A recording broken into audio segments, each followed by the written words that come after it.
Salut les cryptophiles, j'espère que vous allez bien. Bienvenue sur Crypto et Blockchain avec Théo.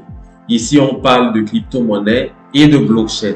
Si vous êtes intéressé particulièrement à ces sujets, je vous demande de ne pas hésiter à vous abonner à la chaîne, à activer la cloche de notification pour ne manquer aucune de nos vidéos.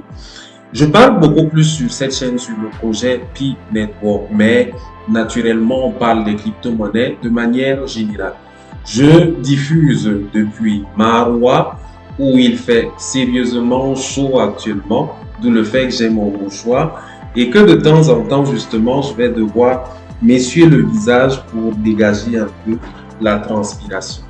Bien, nous allons parler aujourd'hui du système PIOS. Du système PIOS de Pi, qui est un système qui vient révéler en fait le fait que Pi est en train de bâtir un écosystème complet. Le système PIOS est à l'image de plusieurs autres systèmes, comme ceux qui sont utilisés pour nos Android, par exemple, les systèmes qui sont utilisés pour plusieurs logiciels, pour plusieurs applications.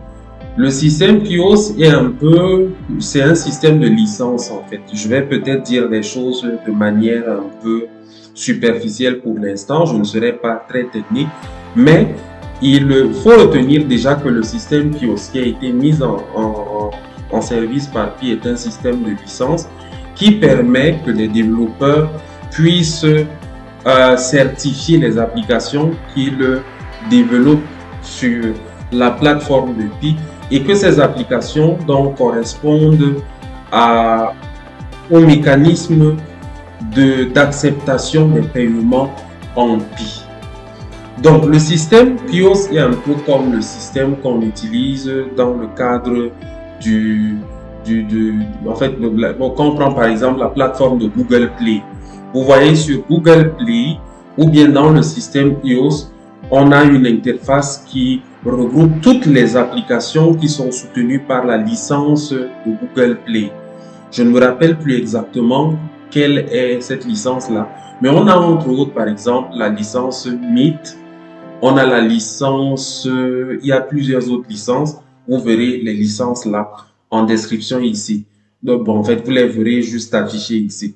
Donc ce sont plusieurs licences en fait qui permettent aux développeurs d'avoir une sorte de certification de leurs applications, qui permettent aux développeurs d'avoir des applications qui sont associées au paiement de Google. Vous savez qu'il y a Google Play et le Google Play fonctionne en partenariat avec par exemple Mastercard, avec Visa, et permet donc quand un développeur a développé une application, excusez de la tautologie, quand il a développé dans une application, il peut la mettre en ligne sur la plateforme de Google Play et par conséquent, il peut recevoir des paiements pour son application sur cette plateforme-là à partir du système de Google Play qui reçoit donc les cartes Visa et les cartes Mastercard.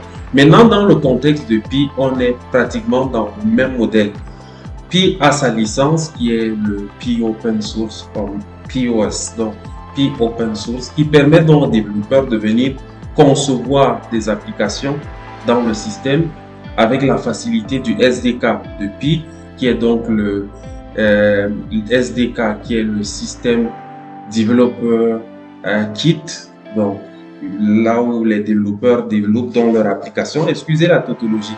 Et ensuite, ils mettent donc ça en ligne parce que au bout du compte, Pi aura aussi sa plateforme. Comme vous voyez Google Play là, avec toutes les applications qui sont listées, ce sera pratiquement la même chose avec Pi. On ne sait pas si ce sera aussi, je sais pas, Pi Play ou bien si ce sera dans quelle interface ou bien est-ce que ce sera dans le Pi Browser, pas sûr.